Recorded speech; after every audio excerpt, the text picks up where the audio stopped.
तो हाय, मैं हूँ रंजीत। ये है ट्रिकी ज्ञान फॉर विज्ञान। देखो, साइंस में बहुत सारे कन्फ्यूजन्स होते हैं। ऊपर से केमिस्ट्री हो तो और ज़्यादा कन्फ्यूज़न होती है।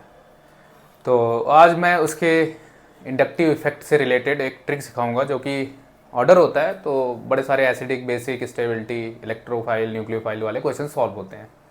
तो सीखते हैं इंडक्टिव इफेक्ट।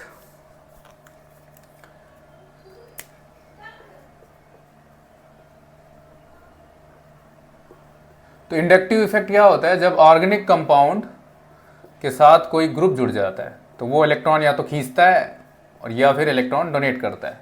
अगर इलेक्ट्रॉन खींच रहा है तो माइनस आई इफेक्ट, जिसकी वजह से इसके ऊपर प्लस चार्ज आएगा, और माइनस चार्ज आएगा जब ये इलेक्ट्रॉन दे रहा होगा, उसको बोलते हैं प्लस आई इफेक्ट। तो ट्रिक इसमें हम सीखते हैं ऑर्डर के लिए दोनों की, क्योंकि ऑर्डर ही मेन मुश्किल होता है। तो उसको समझते हैं कैसे याद करना है। ट्रिक है हमारी, तो ट्रिक है पहले माइनस आई इफेक्ट के लिए बहुत सिंपल सा कंसेप्ट, ठीक है ना। ट्रिक मतलब वो नहीं है, गाना गुना नहीं है। तो इसके बारे में देखते हैं क्या है ट्रिक। ट्रिक क्या कहती है कि सबसे पहले आप कंपेयर करोगे चार्ज। कोई भी फंक्शनल ग्रुप लगाए तो उसके ऊपर चार्ज है, तो वो सबसे पहली प्रायोरिटी मिलेगी उसको। दूसरे नंबर पे पाई बॉन्ड्स अगर उसके अंदर हैं, साथ में इलेक्ट्रॉन एक्टिविटी भी देखी जाएगी, फिर ये कंपेयर करेंगे। तीसरे नंबर पे हम कंपेयर करते हैं, तीसरे नंबर पे हम कंपेयर करेंगे जो थर्ड एटम लगा होगा। थर्ड मतलब अब ये समझने वाला पॉइंट है कि थर्ड एटम क्या है। थर्ड एटम का मतलब है, जैसे मान लो COOH है, तो ये डायरेक्टली इस कार्बन से दो लोग जुड़े हैं, थर्ड एटम हो गया ये। तो इस वाली चीज़ को कंपेयर करेंगे, तो इसके हिसाब से हम पूरी प्रायोरिटी और या सीरीज़ का ऑर्डर निकालेंगे। तो सीखते हैं, चलो लगाना सीखते हैं, ठीक है ना। तो आपको मैंने बताया क्या क्या कंपेयर करना है। पहले नंबर पे चार्ज, फिर उसके बाद पाई, फिर उसके बाद इसी के साथ इलेक्ट्रॉन एक्टिविटी, फिर उसके बाद थर्ड एटम। तो इस तरह से आप लिख लो, ठीक है ना। कंपेयर करते हैं, जैसे CN है और COOH है। अब इनमें कंपेयर करते हैं, ठीक है ना। तो यहाँ पे आ गया कार्बन, फिर उसके बाद इस वाले में ट्रिपल बॉन्ड N आ गया, ठीक है ना। और यहाँ पे आ गया फिर डबल बॉन्ड, फिर उसके बाद O, फिर H। अब ये है थर्ड एटम। अब जितना ज़्यादा बड़ा एटम होगा थर्ड, उतना ज़्यादा इम्पैक्ट इसका कम कर देगा, यानी ये भी चार्ज खींचेगा, जिसकी वजह से कम हो जाएगा। तो इसमें तो कोई है नहीं, ऊपर से 2 पाई हैं, इसमें भी 1 पाई है, इसमें उल्टा 1 पाई है। तो प्रायोरिटी ऑर्डर में कौन जीतेगा? CN। जिसको नहीं पता वो ध्यान रखें, ट्रिपल बॉन्ड में 2 पाई होते हैं, डबल में 1 पाई होता है, ठीक है ना। इससे आप ध्यान रख सकते हैं। अब जैसे मैं NO2 को कंपेयर करूँ CN से, तो भाई इनमें कौन जीतेगा देखते हैं।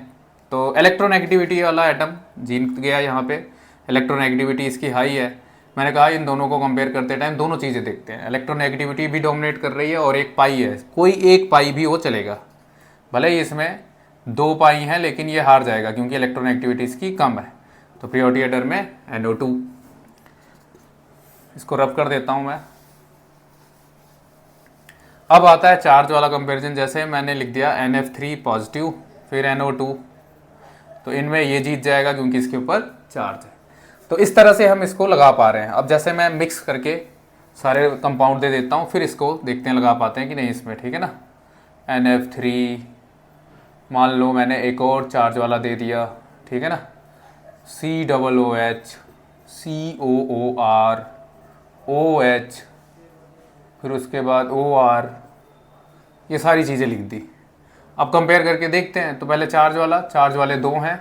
अब इन दोनों में देखा इलेक्ट्रॉन एक्टिविटी पहले वाले की सेम ही है। फिर उसके बाद देखा भाई कि फ्लोरीन जो है चार्ज में, इलेक्ट्रॉन एक्टिविटी में ज़्यादा पावरफुल है, और 3 ही है दोनों में, इसमें कम है। तो सबसे पहले कौन सा आ जाएगा? NF3 पॉजिटिव, फिर उसके बाद NH3 पॉजिटिव। ये दोनों तो ख़त्म हो गए। अब अपना NO2 है, COOH है, इनमें कंपेयर करते हैं। पहले पाई बॉन्ड तो है इनमें तीनों में, इनमें दोनों में नहीं है, तो ये सबसे लास्ट में देखेंगे इसको। तो पाई बॉन्ड में भी इसकी इलेक्ट्रॉन एक्टिविटी ज़्यादा है, तो इसके बाद NO2 का प्रायोरिटी ऑर्डर आ गया।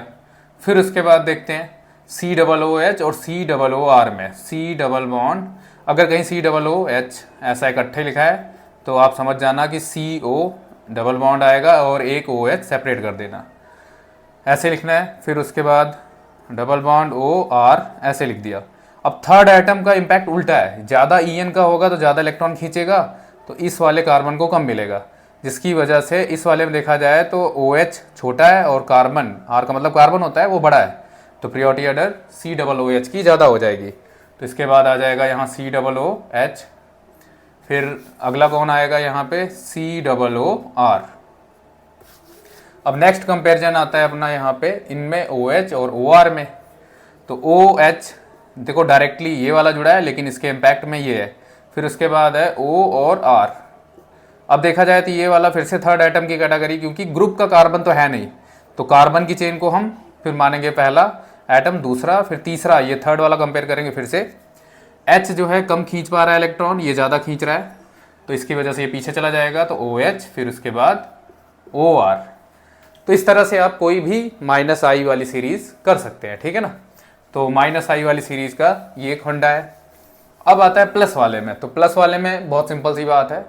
तो प्लस वाले में आपको क्या देखना है, पहले तो देखना है डिग्री, 3 डिग्री, 2 डिग्री, 1 डिग्री, जो ज़्यादा कार्बोकैटाइन वाली डिग्री होगी वो ज़्यादा स्टेबल डिग्री देख लो। फिर उसके बाद देख लो आप, इससे भी पहले एक और चीज़ देख सकते हो, चार्ज, और वो भी कौन सा चार्ज होना चाहिए, नेगेटिव, उसके ऊपर पॉजिटिव। तो अगर नेगेटिव वाला चार्ज है, जैसे O नेगेटिव है, तो ये आप पहले नंबर पे रखोगे, फिर 3 डिग्री, फिर 2 डिग्री, फिर 1 डिग्री। 3 डिग्री का मतलब है 3 डिग्री वाला कार्बोकैटाइन, ये ऐसे होता है, 2 वाला ऐसे होता है, और 1 वाला ऐसे होता है, ठीक है ना। इस तरह कंपेयर करते हैं। मान लो डिग्री भी फेल हो रही है, डिग्री वाला भी कंसेप्ट नहीं मैच हो रहा है, तब आपको क्या देखना है, नंबर ऑफ कार्बन्स, जितना ज़्यादा कार्बन होगा उतना बेटर वो +I इफेक्ट शो करेगा। जैसे मान लो ये है अपना 1 डिग्री वाला, ये भी है, लेकिन इसमें 2 हैं, इसमें 3 है, तो ये वाला ज़्यादा इम्पैक्ट डालेगा एज़ कम्पेयर टू इसके, ठीक है ना। तो इस तरह से आप प्लस और -I को ईजिली सॉल्व कर पाओगे। तो ये क्या कहता है, एक छोटी सी लाइन लिख देता हूँ। जो एसिडिक होता है, एसिडिक कैरेक्टर, वो डायरेक्टली है -I के, इन्वर्सली है +I के। तो बेसिक भी इसका उल्टा होगा, तो बेसिक इसका उल्टा ही होता है, ठीक है ना। एसिडिक बेसिक में आप इसको यूज कर सकते हो। तो थैंक यू।